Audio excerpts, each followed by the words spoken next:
Hi guys, നമ്മളിപ്പോൾ ഉള്ളത് തജിക് national യൂണിവേഴ്സിറ്റിയുടെ ഹോസ്റ്റലിലാണ്. നമ്മുടെ കൂടെ ഫസ്റ്റ് ഇയർ സ്റ്റുഡൻ്റ് ആയിട്ടുള്ള മുഹസിൻ ഉണ്ട്. സോ മുഹസിൻ്റെ അടുത്ത് ഹോസ്റ്റലിലെ വിശേഷങ്ങളും യൂണിവേഴ്സിറ്റി വിശേഷങ്ങളും ചോദിച്ചറിയാം. My name is Muhammad Muhsin.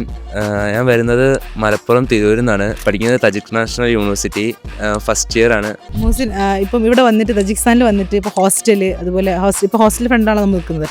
ഹോസ്റ്റലിനെ കുറിച്ച് എന്താ പറയാനുള്ളത്? നല്ല ഫെസിലിറ്റിയാണ് ഹോസ്റ്റല്, നല്ല റൂംസ്, ഫുഡ് എല്ലാം ഓക്കെയാണ്. തജിക്ക് സേഫ്റ്റി ആണ് മെയിൻ. മുഹസിൻ ഒരു നല്ലൊരു ഫുട്ബോൾ പ്ലെയർ ആണ്. സോ അതിൻ്റെ വിശേഷങ്ങൾ, സ്പോർട്സിന് എത്രത്തോളം ഇമ്പോർട്ടൻസ് കൊടുക്കുന്നുണ്ട് തജിക് നാഷണൽ യൂണിവേഴ്സിറ്റി, അതിൻ്റെ കാര്യങ്ങൾ, ഇവിടെ എത്രത്തോളം ഏജൻസി സപ്പോർട്ടാണ്, കാര്യങ്ങളൊക്കെ ഒന്ന് പറയാമോ? ഇവിടെയുള്ള മിക്ക ഏജൻസിയും സ്പോർട്സിന് സപ്പോർട്ടാണ്. Mainly football stadium, turf, sports complex എല്ലാം ഇവിടെ അവൈലബിൾ ആണ്. കളിക്കാൻ സാറുമാരും പ്രൊഫസേഴ്സും എല്ലാം കളിക്കാൻ നമുക്ക് സപ്പോർട്ട് ചെയ്യുന്നുണ്ട്. അവർ നമ്മളൊപ്പം കളിക്കുന്നുണ്ട്.